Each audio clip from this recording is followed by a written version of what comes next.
Yo soy Paola Del Castillo de Extraordinerd y estoy por subirme a un avión que me va a llevar directo a Nueva Zelanda, a la ciudad de Wellington, en donde vamos a visitar el set de Ghost in the Shell, una película de Paramount Pictures y que está basada en un grandioso anime que salió hace ya varios años. Así que vengan conmigo.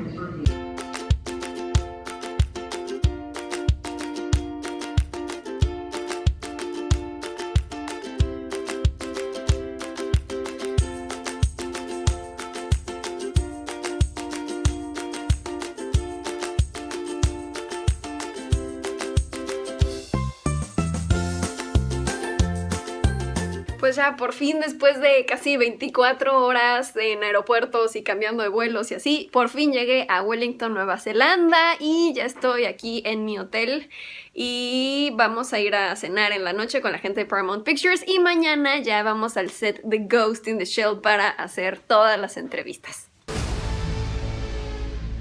Hola, estamos aquí en los Stone Street Studios en Wellington, Nueva Zelanda, en donde han grabado películas como El Señor de los Anillos, las del Hobbit, Avatar, King Kong y muchas otras, y ahora están grabando Ghost in the Shell, una adaptación del manga y el anime, y es protagonizada por nada más y nada menos que Scarlett Johansson. Si son fans del material original, creo que estarán muy contentos porque lo que nos han enseñado de concept arts, de vehículos, de vestuario, todo se asemeja mucho a lo que vimos en el manga y en el anime, pero además están haciéndolo todo con un toque mucho más colorido, muy retrofuturista, cyberpunk, y además no tiene como realmente una especificación en dónde lo están haciendo. Es una ciudad asiática del futuro, como del año 2070 más o menos, que se llama, bueno, es parecido a Hong Kong, pero le están llamando Wellington.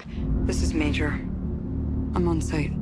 You know, I think the Major is discovering who she is through this journey. She's on this path of self-discovery, and you know, as soon as kind of the pieces start to click together, it's really, you know, everything kind of falls into place, and she's sort of following this this trail of clues to discover the truth, you know, of how she's come to be, which is kind of a byproduct of what she's tasked for. You know, she's really tasked to fight cyber terrorism.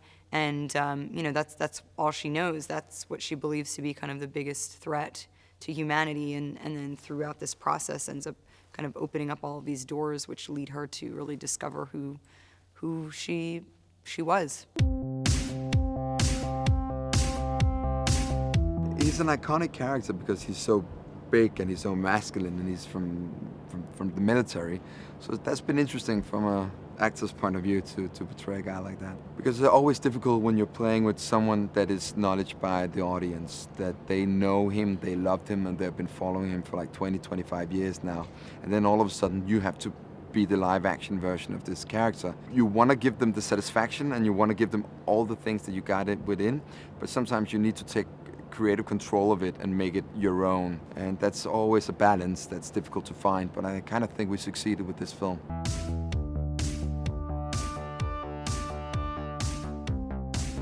Saito is a sniper, and I fight with Major. She got a better skill, and I found some common sense with her. Then you know, I decided to follow her. Then I'll be a member of Section 9. Togusa is a member of Section 9, an elite task force that has been set up to combat cyber terrorism. Togusa is from the police department. They have other members from the military and from the Marines. So he's unique in the sense that he is completely not cyber enhanced. So he's wholly human.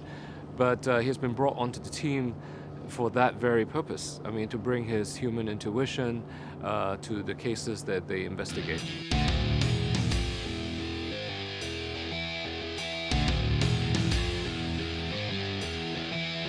So Bulma is fully cyborg, and he's got prosthetic eyes, which basically gives me the ability to be able to see through, you know, clouds of smoke, and I've also got infrared. And also because he's cyborg, you know, next to Batu, he's the second biggest guy in Section 9. So in tactical situations, he's the support from the rear, and he's the weapons and explosives bomb expert. And also because of the nature of the way he's built, being cyborg, there's a certain fearlessness about him whenever he goes into combat.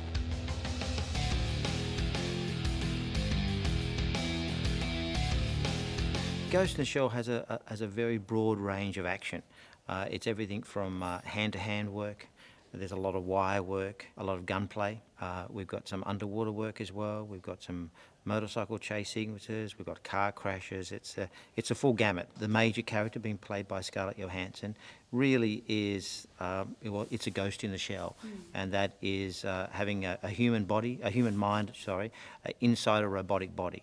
And it's her coming to the challenges and realisation of what that means, but also gives us a great responsibility, but also a great freedom in the action, because it isn't normal physical work in someone who's bound by their own physical abilities. This is a robot that has the emotions of a human, and so we're able to take all of her physicality to a much higher level. I think, you know, the Major's an outsider, so, you know, while she works well in a team, she's kind of a team leader. You know, she doesn't spend a lot of time socializing, you know, she doesn't really feel like she fits in, kind of describes this experience that she's having as, you know, she's sort of detached, you know, from everybody else seems to be experiencing around her. I think it was important for our team to work in a really fluid way in a tactical sense.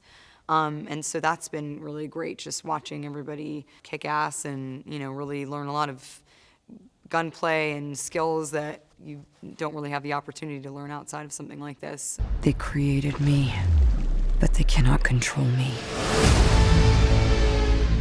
Estamos aquí en Weta Workshop, en donde nos van a enseñar cómo hacen todas las armaduras, las armas, todo el maquillaje y todo lo que vamos a ver en Ghost in the Shell. En este lugar han hecho todo lo que hemos visto en películas como Lord of the Rings, El Hobbit, Avatar y muchas otras, así que es impresionante todo lo que hacen aquí. Por ejemplo, el traje de silicón que va a usar Scarlett Johansson en la película, o el esqueleto de plástico que vamos a ver de este androide, The Major, en la película Ghost in the Shell. Así que vamos a ver qué hay aquí en Weta Workshop.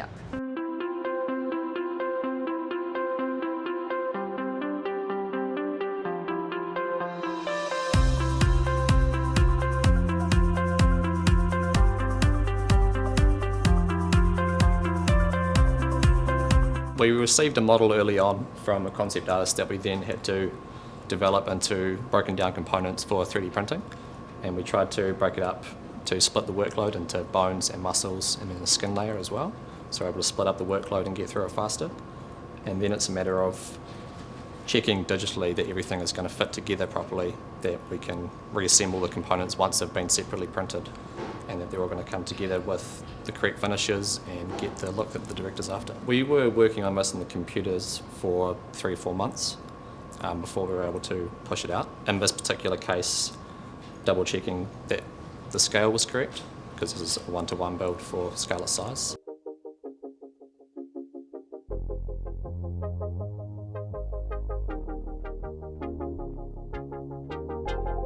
The scope of the work, I mean, it's gone right through conceptual design. We've done prosthetics, we've done props, we've done costuming elements, we've done little pieces of sets as well. So really it's all encompassing. Like we've had a little taste of almost every part of this, you know, right from the makeups through to the guns. We've done a lot of prosthetic elements for all of the extras, some costuming pieces as well, which has been fun. But yeah, almost every extra here has some sort of piece of special tech that they're wearing either on their heads or their bodies somewhere to kind of involve them in the world, to show that they're of the Ghost in the Shell world. Well, I think visually this has been a very big manufacturing job for us. So it's a lot of practical items spanning across a lot of different genres through all the different departments and divisions that we're working with to create this film. So, you know, we're really stepping it up on this one as well. It feels like a very high-end sci-fi film where everything is critiqued and to the most macro level. So a lot of the pieces that we're creating are functioning pieces, full animatronics, or pieces of tech that people will actually wear with full lighting elements involved in them. So yeah, it's been great.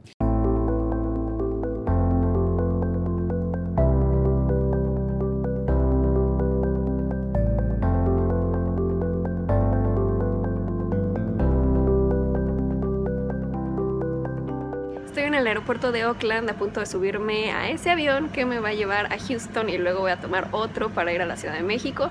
Y eso significa que llegó a su fin este viaje. Espero que les haya gustado este video tanto como a mí me encantó este viaje. Muchas gracias a Cinépolis por esta gran experiencia y también a Paramount Pictures. Espero que les haya gustado todo lo relacionado a Ghost in the Shell, porque a mí me emocionó muchísimo y ya me urge que salga esa película. Gracias por ver este video. Yo soy Paola Del Castillo de Extraordinerd y les mando un beso. Adiós.